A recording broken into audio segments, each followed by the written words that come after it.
Yesterday, January 15th, was Dr. Martin Luther King's birthday.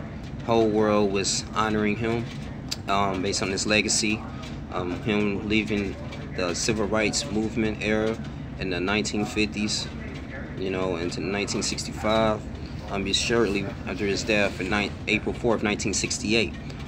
And the title of this video, what young black men can learn from Dr. Martin Luther King, is the fact that sometimes in life, you're going to have to do things that you don't want to do to get where you need to be.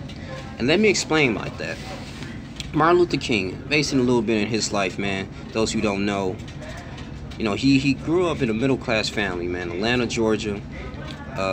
He was really top of his class.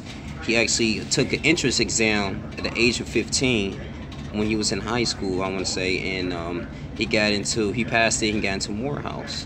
Now, when he went into Morehouse College, he ended up studying sociology. He majored in that and studied the society and just pretty much want to actually perfect his craft, and understand the people around him and their psyche. And so he graduated with a Bachelor of Science in sociology. Bachelor of Arts in sociology. Then shortly after that, when he was 18 years old, he enrolled himself into a seminary school in Pennsylvania where he received his doctorate degree, Bachelor's of Divinity. That's when he began to really perfect himself in the church, and he became a Baptist minister. Now, one of the most powerful things and motivations he had is that he believed that the black church, especially church in the black communities at that time, was able to get things done. It was sort of like barbershops. He was able to set up meetings, and he really wanted to not only put God first and have people to, look up to the Lord and, to help them with their problems and through the trials and tribulations, to put them first and continue to understand the demonic spirits of this realm. But he understood that his work needs to be done. Now, he could have easily just said, listen, I'm just going to live my regular life. I got a Morehouse college degree, man. I'm just going to get a regular job and, be with white people. But he understood that in that particular time, black people was being mistreated. For instance, in 1965, in the Selma, 1965, the Selma March, was many black people marching, a lot of demonstrators, and it was called Bloody Sunday. Now, Martin Luther King Jr., he was not leading that march because he had some Sunday duties, but it was on national television, and that state troopers were brutalizing African Americans, man. And the reason why, because they just wanted like peace and they wanted just justice.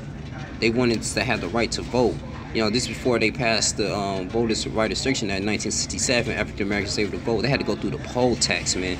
Pretty much you had to pay a tax just to vote, and that eliminated so many lower African Americans the opportunity. Your grandfather clause. If your grandfather was if your ancestor, your grandfather was not an American citizen or he didn't have any rights, you want to be able to vote. And for the most part, they excluded so many African Americans because at the time a lot of them were slave descendants. And on top of that too, they had to take a literacy test, which was very extremely difficult, like an ACT just to vote. So they had a hard time. They was like, we sick of this. We want to have our names in government. We want to be treated right. We want to be treated fairly. This is not right. You guys are just treating us like we're 3/5 of a person, even though it's written in the United States Constitution. And then you lied to us back in 1868. Okay, actually when slavery was abolished, that you said that, okay, in the amendment, I think it was the 15th Amendment, you said that, okay, African Americans or anyone who was born of a United States citizen has the right to vote. Shit, even the women suffrage, even white women obtained this right before us. So, a lot of black people was just very, depressed and very sad, man, but it was very organized. And so he stepped in, went to the Lyndon B. Johnson administration, and said, hey, you got to talk to these state troopers, stop brutalizing our people, or they have to be indicted. Something has to give.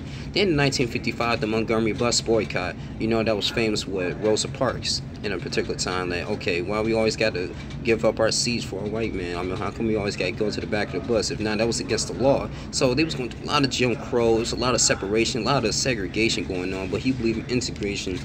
And he believed that, he didn't want to be just like white people, but he wanted us to at least have the rights, but even better, because he feel like us being segregated was not doing any of us justice in this particular time. So this man took upon himself to become a leader for the civil rights era.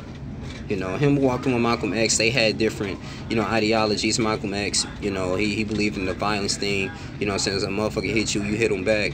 Martin Luther King actually won a Nobel Peace Prize for, and I think, like, one of the best non-violent civil rights, you know, civil rights movement. So this man, you know, he did what the Lord wanted him to do.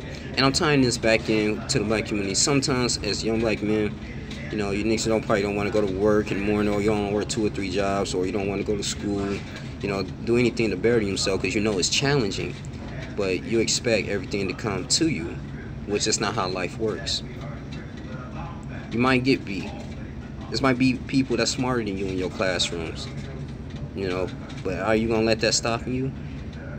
You know, you keep complaining that, you know, about your dead-end job, that you want something more, but you're not investing in yourself. You're not looking at different things to start a business, learning how to invest in stock, not getting your feet wet, investing in Bitcoin. Well, I don't say even Bitcoin, that's probably a little big, but like XRP, or, you know, get into the just different markets, man. You're not getting out of your comfort zone. You're feeling sorry for yourself. You're not walking in your calling. And I feel like the legacy that Martin Luther King left is that, you know, especially the Poor People campaign after he got assassinated, but it's that, you know, this is not all about just, you can't be a victim all the time. Sometimes you gotta step out and do things courageous, man.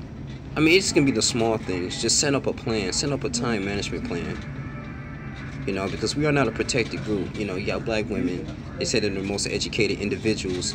You know, they beating us to the punch for the most part, you know, as far as like jobs.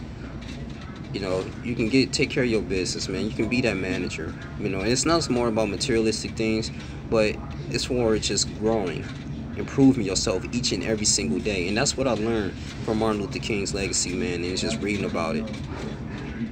I'm pretty sure you guys hear this all the time, but as young black men, we gotta collectively come together, use our talents and gifts, man. Create podcasts, speak on your behalf of your community, speak on, like, you know, your politics. Get into the political arena. You know, stop sitting at home and shit. You know, don't want to vote, don't want to understand who is your mayors. Have you niggas probably don't know who's your senators, or your House of Representatives, or how long they're going to be in there, or how long they've been in there. Where's their goals or their agenda? Until we get on that tip, that people are going to respect us. White supremacy is not real. It's not. We got the access to the internet, even though net neutrality is about to become, but we got access to the internet. We have resources, we have schools, businesses, black people driving in business, living in mansions, living in nice homes. We can do it.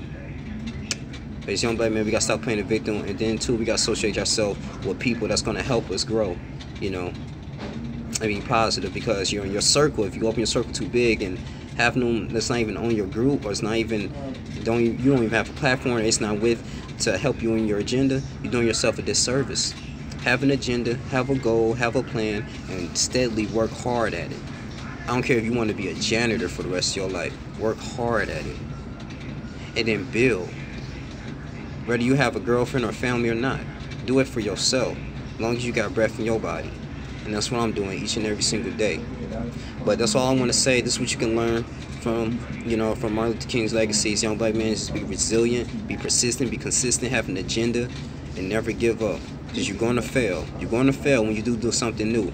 But if you continue to move forward, I guarantee you will achieve it. It's your boy, Young Link. I'm out. You guys take care. Shouts out Dr. Martin Luther King. Legacy will always, forever continue. I'm out. Deuces.